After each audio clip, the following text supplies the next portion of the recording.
सत्संग ऐसी जगह होती है, यहां आने से इंसान के तमाम ख्यालात, तमाम सवालात बदल जाया करते हैं। सच्ची श्रद्धा भावना से सत्संग अगर कोई सुनता है तो जन्मों जन्मों के पाप कटने शुरू हो जाते हैं। सत्संग में आओ, ध्यान से सुनो और फिर अमल करो। जो इंसान अपने पीर फकीर के वचनों को नहीं मानता, जो इंसान सत्संग सुनने के बाद भी रूहानियत को मजाक समझता है, पूरी जिंदगी मजाक बन जाती है। दुख परेशानियों का, नरकों का कारण बन जाती है। इसलिए सत्संग सुन के उसको अपने जीवन में अपनाओ तो जिंदगी में बहारें आ जाती हैं। सत्संग इंसान को वो निगाह बख्शती है, इंसान को वो विचार देती है जिससे परम पिता परमात्मा कण कण में, जर्रे जर्रे में मौजूद उसको महसूस होने लगता है और सत्संग पे अमल करते हुए एक दिन उसे नजर आने लगता है।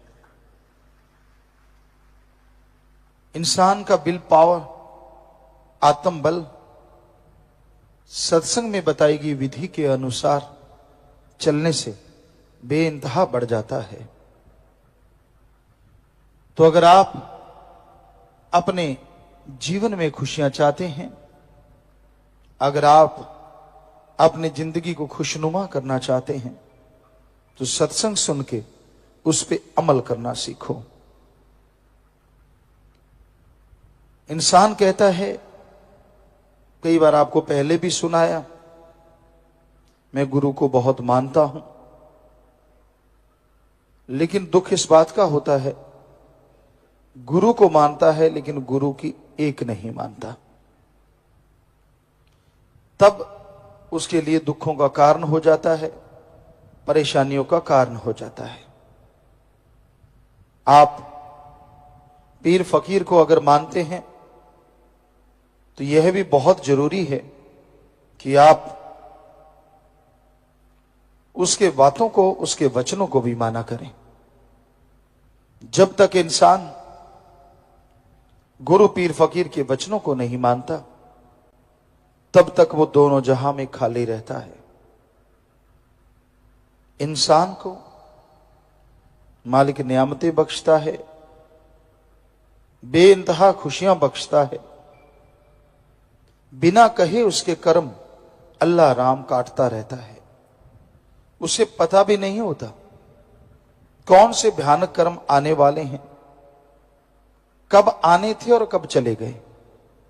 जो मालिक से बेइंतहा इश्क करते हैं, प्यार करते हैं, वचनों पे 100% चला करते हैं, उनके भयानक से भयानक कर्म भी कट जाया करते हैं।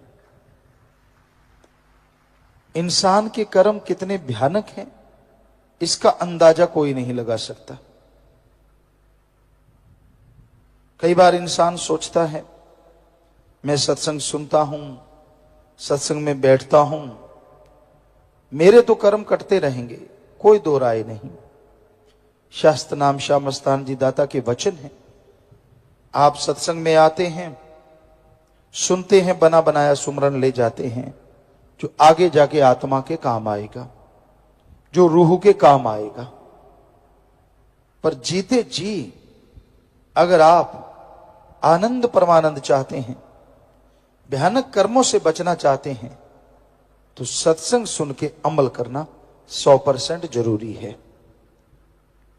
इसमें कोई दो राय नहीं कि सुमन का फल मिलता है, इसमें कोई दो राय नहीं कि आपके कुलों का उद्धार होता है। लेकिन अगर आप खुद उसकी बेइंतहा खुशियों को हासिल करना चाहते हो तो सत्संग सुन के अमल करना जरूरी है। और अमल क्या करना है? घंटा सुबह शाम कम से कम सुमरण करें, सेवा करें, निंदा चुगली बुराइयों से बचे रहें। मालिक से जोड़ो तो मालिक आपके कुलों को जोड़ेगा, मालिक से तोड़ो तो आप दोनों जहां में भटकते रहोगे, नरक भोगते रहोगे। तो ये वचनों को आप अगर मानते हैं तो बेइंतहा खुशियां हैं।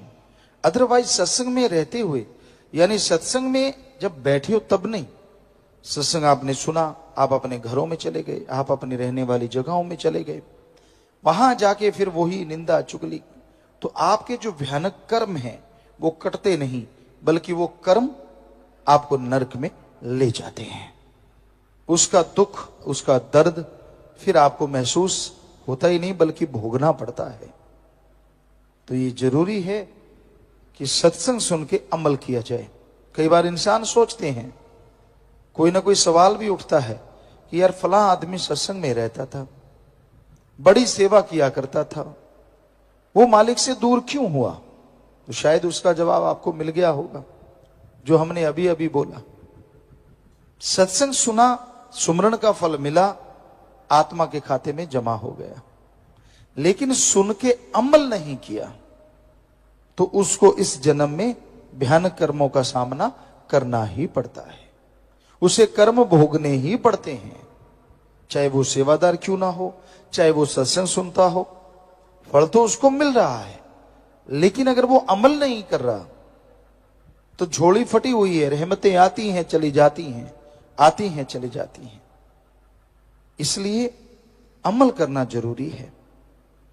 अगर आप मनमता चलते हैं, मन के कहे अनुसार चलते हैं, तो भाई फिर कर्मों का बोझ आपको उठाना होगा। पीर फकीर तो बहुत बचाते हैं, वो तो हर तरीके से बचाते हैं, हर एंगल से इंसान की नरक में न गिरने की सुविधा बना देते हैं, तरीका बना देते हैं। पर कई लोग ऐसे भी होते हैं कि वो संतों के वचनों को सुनते नहीं, मानते नहीं। उनके अंदर एक ही होता है कि एक बार नरक का स्वाद चखना है, और वो भूल जाते हैं कि नरक का स्वाद जो एक बार चख लेता है, फिर वो नरक में ही जिंदगी भोगता है, तड़पता रहता है, व्याकुल रहता है, चाह के भी किसी को नहीं बता सकता कि मेरे साथ क्या बीत रही है, क्योंकि बेइज्जती होती है। और जो बीत रही होती है उसे बदल नहीं सकता, क्योंकि खुद ही नरकों को चुना है। तो इसलिए सत्संग सुनते हो, फल मिलता है, लेकिन अमल करना जरूरी है। घंटा सुबह शाम सुमरन करो, सेवा करो, भक्ति इबादत करो, उस राम, उस ओम, उस अल्लाह, उस वाहिगुरु गॉड खुदा को याद करो। उसकी भक्ति से आपकी आत्मिक शक्ति जागृत होती है, और आत्मिक शक्ति से भयानक रोग पता ही नहीं कैसे खत्म हो जाते हैं, इंसान को पता ही नहीं चलता। तो इसलिए अपने रोगों को बदलना है, आने वाली भयानक बीमारियों को बदलना है, तो मेडिटेशन करो। डू द मेडिटेशन कंटिन्यू, क्योंकि मेडिटेशन विदाउट एनी कॉस्ट, बिना पैसे के, बिना कपड़े चेंज किए किया जा सकता है। आप जैसे जैसे मेडिटेशन करते जाएंगे, आप जैसे जैसे गुरुमंत्र नाम का जाप करते जाएंगे, वैसे वैसे मालिक की दया में रहमत आप पे बरसती जाएगी। तो अपने अंतःकरण की सफाई करो, पीर फकीर के वचनों को मानो। क्या आप सोच सकते हैं कि वो कभी किसी का बुरा करते हैं? संत बुरा करना तो दूर, किसी का बुरा सोचते नहीं। चाहे वो उनको गालियां क्यों ना देता हो, उनको गलती क्यों ना बोलता हो, तो फिर आप सत्संगी सोचिए, आपके लिए पीर फकीर बुरा क्यों कर सकते हैं और क्यों कह सकते हैं? आप मन की वजह से दुखी हो सकते हैं, या मनमते लोग आपको गुमराह कर सकते हैं, पर पीर फकीर कभी किसी का बुरा नहीं करते। वो हर किसी के भले की बात करते हैं, हर किसी का भला करना चाहते हैं। करवाने वाला करवाता है या नहीं करवाता, ये इंसान पे निर्भर करता है। तो इसलिए हमेशा ध्यान रखो, पीर फकीर जो बात कहते हैं वो भले के लिए कहते हैं, भला करते हैं। जो सुन के अमल कर लेते हैं उनका भला